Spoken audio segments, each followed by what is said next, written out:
Welcome to the Creative Entrepreneur Show. What do we have this week, Brian?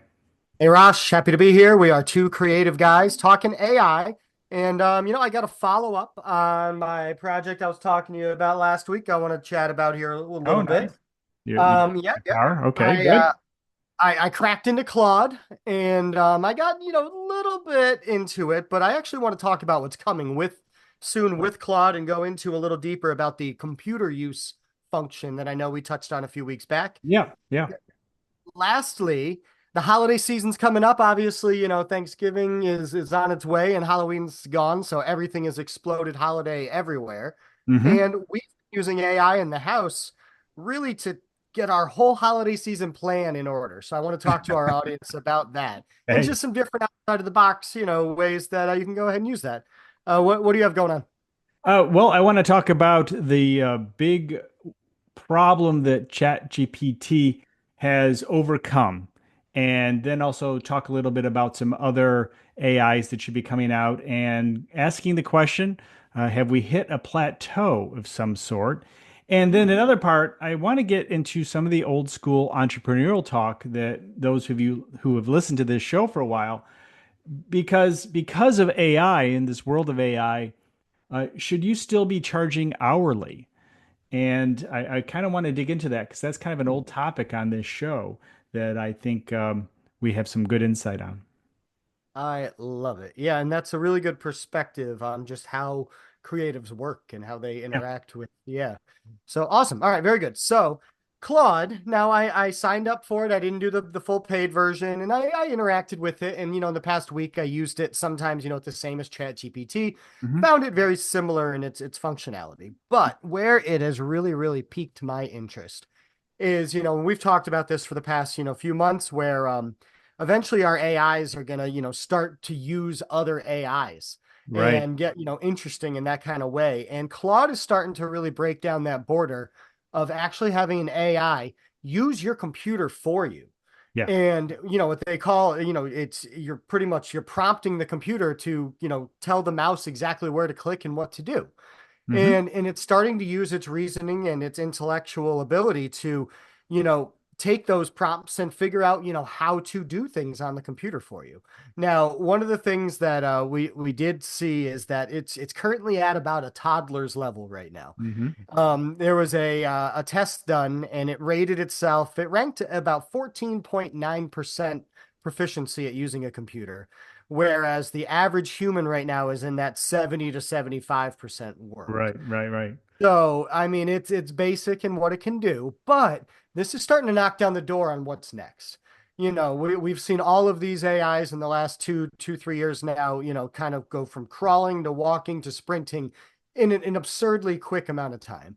And I have a feeling that this is going to come up and the way that we interact and use our computers might be completely different in a few years because Hmm. of this exact technology. Instead of, going up and opening up your email and doing this or that, you might just talk to your computer or type it, whatever you want to do, and just pretty much say, hey, synthesize my email, give me what I need for this. And all right, I need to get these programs going. I need to edit these photos. I need to do this video editing. Get it all going for me. Let me know if you're having any problems. Let me go get a coffee going. I'll check back with you in a little bit. Right. Yeah. And it's pretty cool. So yeah, I mean, what have you heard about computer use and any heard any roadblocks or anything so far? No, I mean, I've been watching it for the last couple of weeks and how people are interacting with it. It's kind of on the level in a different way. I mean, it's kind of local how agents are going to be developing and connecting with the world, and it's kind of like your local agent in a way. Mhm. I have not played with it that much. I've just been reading and keep an eye. I have access to it, but I've been so busy with other projects that I just have not done anything at this point. Yeah, I mean, they say, it's frustrating at first, even in their full demo that they gave, it did Yeah. some fun things. And, I say the toddler level, but however, you watch my 3-year-old use the iPad, and sometimes I'm kind of jealous of his skills with that thing. But, it actually will count the pixels on the screen and tell the mouse where to click. Oh, And, wow. that's kind of the basic architecture of it in its brain. But right now, there's no complex actions, there's no clicking and dragging.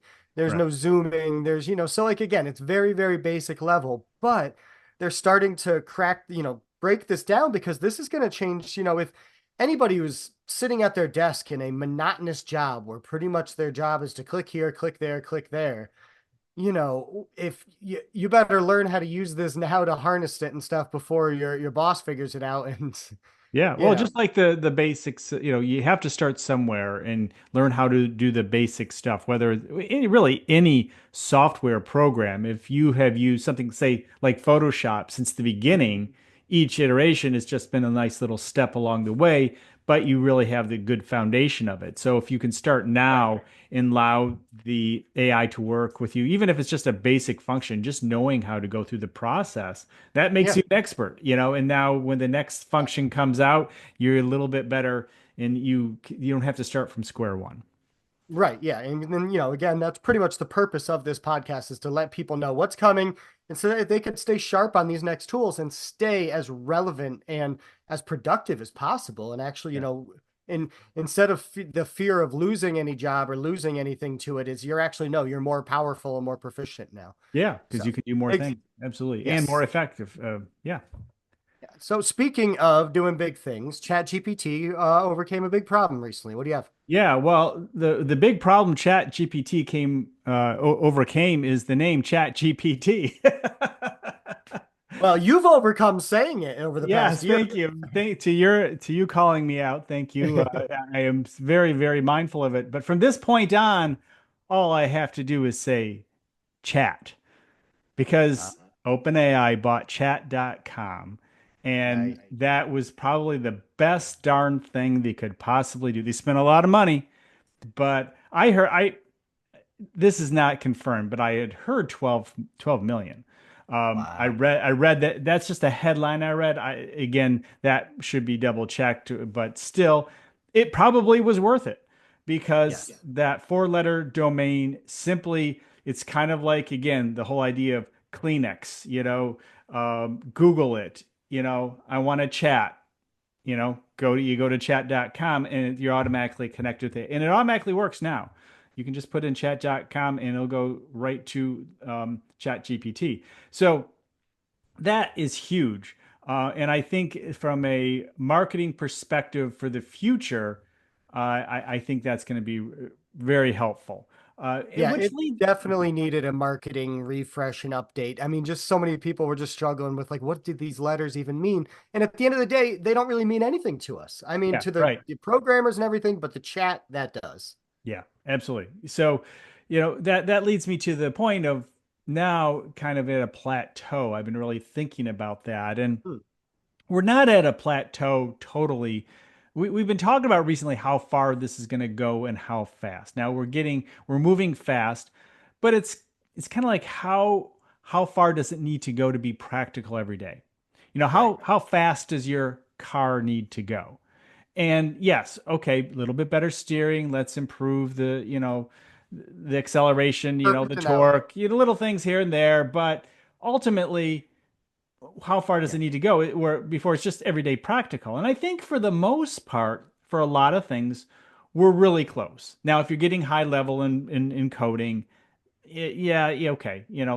It still needs some work, but it's really, really valuable. As we've talked about, Google, 25% of their coding is via AI. So obviously AI coding is pretty darn good.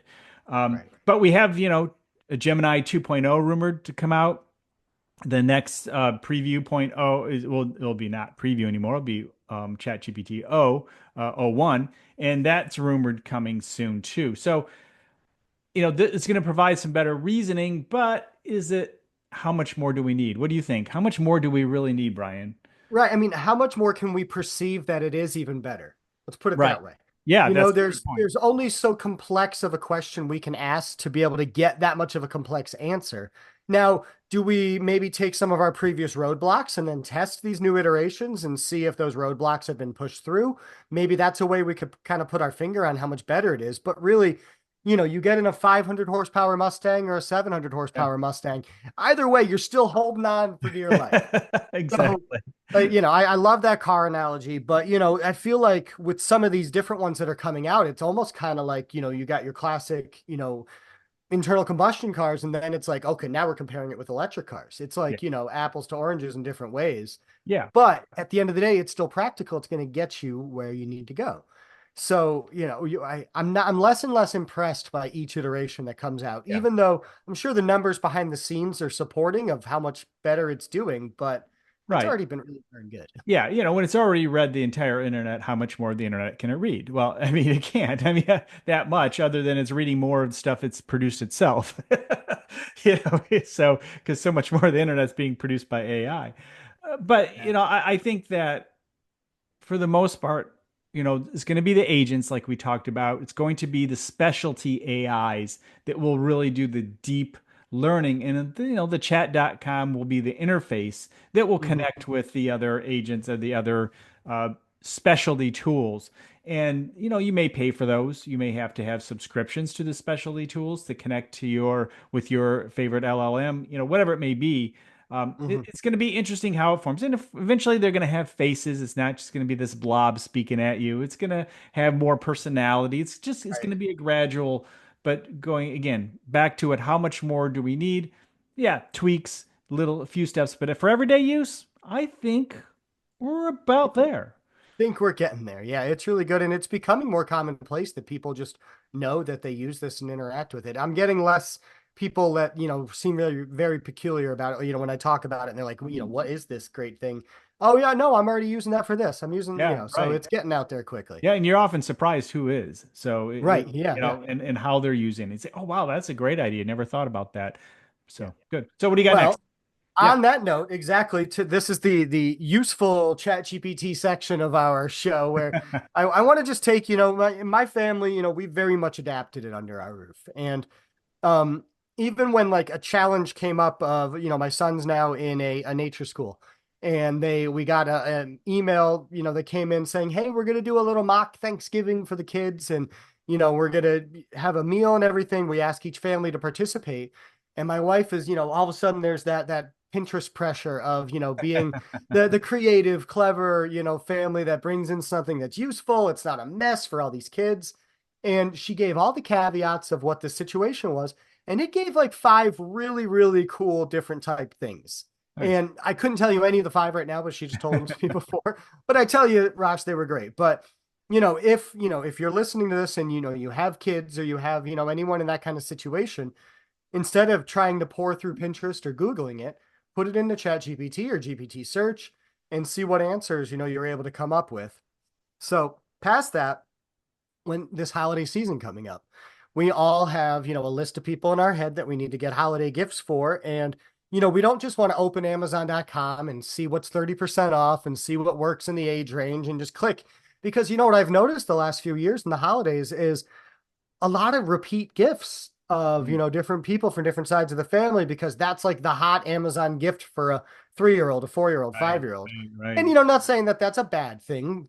I appreciate people's efforts, but this is a way to kind of differentiate your gift giving game and give a lot of information about a person and really say, hey, this person, they're interested in this, and this is their age, this is their, typical lifestyle. They're okay with something budget, or they're maybe okay with something better. Input in, your budget and any sort of, just as many caveats as you can, and really, really push it. And especially now that there's Chat GPT search. This Yeah. is where, search really, really is going to, just knock the socks off of Google and everything, because it really is able to take all of this information you're giving it and really give you a thoughtful answer. And then you could follow up with it. So it's like, all right, cool. Suggestion number 3 was great. Give me 10 more things that were just like that. All Hmm. right, now give me the one that's the most cost effective. Okay, cool. Now give me 3 websites I can buy it from. Right, And you have this back and forth. And then when you find the right one, then say, okay, now I want you to put it on my holiday shopping list. right. Yeah. Very And good. say, all right, I want you to create a holiday shopping list. Anytime that I refer to my holiday shopping list going forward, this is going to be saved onto it. Nice. And these are the kind of interactions and relationships we can have with these tools. And it's really it's fascinating. It's a different way to kind of approach, a holiday season, which might before have been, it's some gift giver people, they have a lot of anxiety about it. And this might be a way to kind of level that out. Yeah. Have you used it for anything like this? Well, yes and no. I mean, not that specific, but I think that's a great idea and a great example of leaning on your friend that's always available who can ask questions and do some research for you. I Right. have a birthday party coming up. They like these kinds of things. What's new? What might they care about? They're seven, Yep. grandkids, kids, new parents. What's something new that they could be really useful for them that, they don't, they have these things, but Right. this is the problem they're having. So many Right. But things like that. even to the point where it's like, all right, but this parent, they don't really prefer plastic toys for their kids. So Right. suggest ones that are maybe made of natural materials Right. or, Yes, absolutely. all of these different caveats that, before you would just think, oh man, this person's a pain in the butt to shop for. Yeah, But right. instead, put that challenge on our AI now to come up with these creative answers. And you know what? Even if it gives you 10 that you don't like any of them, ask for 10 more. Right. Exactly. You So don't have it's you it's yeah, unlike Google where you get 10 and then, it can be 10 more, but in theory it's getting worse. You right. know, Yeah, or, so Yeah. it really is going to be a tool that we're going, especially as they make them desktop, Mhm. Android-ish, kind of things, and not just from your computer or a face to it on your computer, and you feel more comfortable interacting. Uh, Yeah. I think you'll start to ask more of those questions. I think a lot of us still have to open up our, the app or um, our our laptop or computer to then go to the uh, the AI of our choice.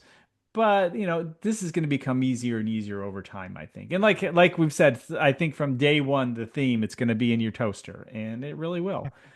Well, I made it the default search app in my Google Chrome now. It used to be Nice. if I open up Google Chrome and my browser up the top, I'd type something in, it would just search it on Google. Yeah, If right. it wasn't like a website or anything, you put it in the URL. And now it's Chat GPT search. Oh, nice. Good for And you. You're a step yeah, ahead of me on that one.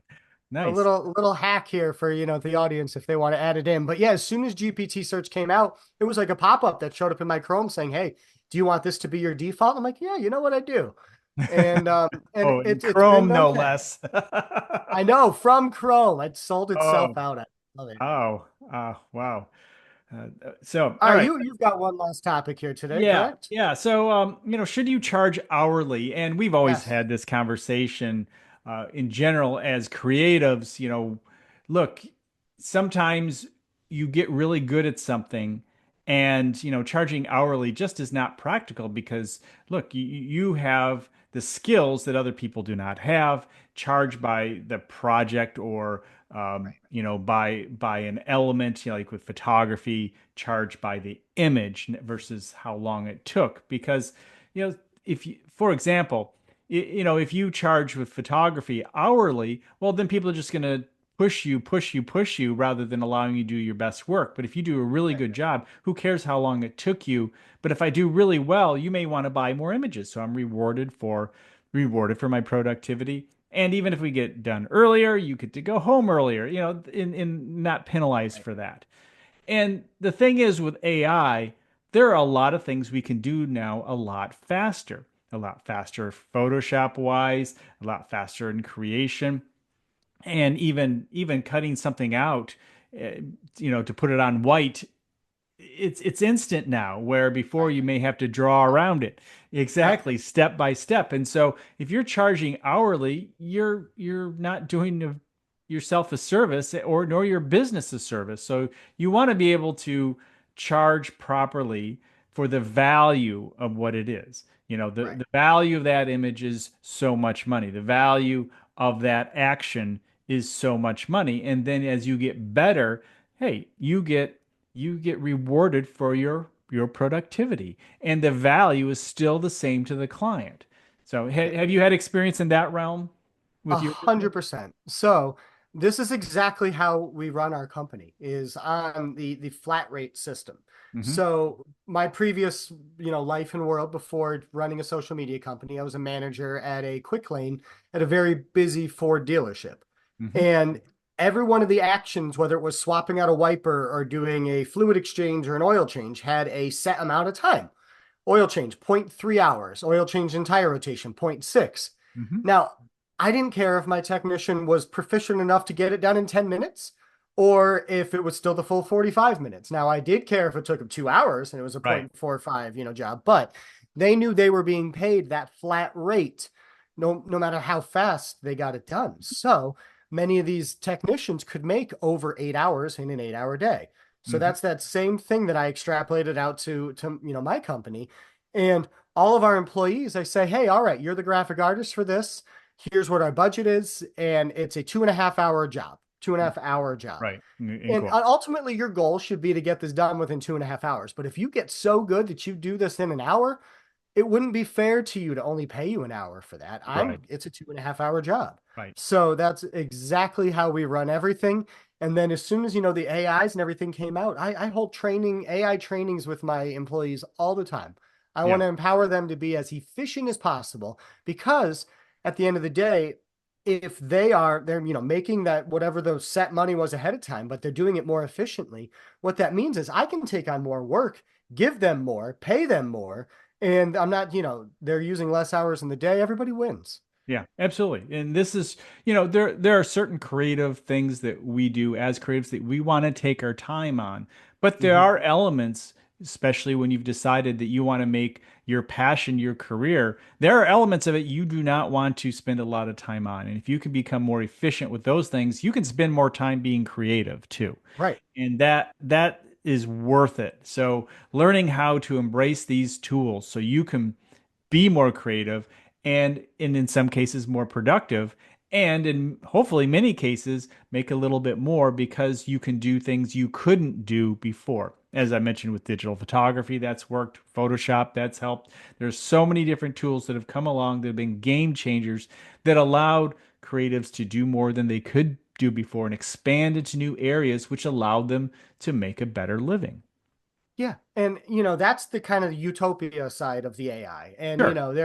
there's the doom talkers, which they're Legit. completely justified in why, but I'm generally an optimistic person. Sure. So I'm going to stay on the side of this and embrace this and use it. And yeah. Yeah. Well, here's the thing. This is why I keep talking about, and I have been pretty much over the last, say, month, 6 weeks, how the limitations of AI, even in today's topic, are popping up. Mhm. The energy it would take to really Yes. create the AI we fear is pretty much impossible right now at some level. So there, not to say there are things, that we could be concerned about with related to AI and robotics and that combination and quantum that's developing. I mean, there are real things. However, it's going to be a little bit slower than we probably think. And that's where we Right. talk about this plateau we talked about today, where it's just kind of evening out. We know what it can do for us. We know how it can become a little more involved in our business and our lives. The agents will become, next year we'll know where the agents go and how Right. that will integrate more and more. But I think there's still going to be a lot of opportunity for both of us and all of us who listen to this show. Correct. So, well, before we finish today, I want to follow up for a project I mentioned last Yes, week. let's see So, it. anyone that's watching on the YouTube channel, but I like making guitars. A few of the ones on the wall behind me, I've kind of handmade and got some creative stories behind them. So, I really wanted to go all out and make something that I thought looked cool. And I think I did it, Rosh. I think I Nice. did it. I Ooh. sandblasted and burned it with like charred it and then Yeah. stained it. And the black pick guard and some of the other effects that are on here, I was inspired by the actual mock-up that the AI, as I was kind of planning this project and getting the steps to it. But as you could see there with some of the Nice. gloss, you could see there's some good texture to the Yeah. wood and all together, I'm pretty darn proud of this thing. So it's Could be. not quite done yet. I'm going to put the pickups on this week, but it just shows you can kind of get into a little higher level of craft by getting the right advice and Yeah. using a creative way to use the AI. Yeah. So, That's exactly right. Absolutely showing that we are two creative guys using AI. Hey, we'll see you next actively week. using AI and then talking Yes. about it. And we will talk to you all next week. Thank you.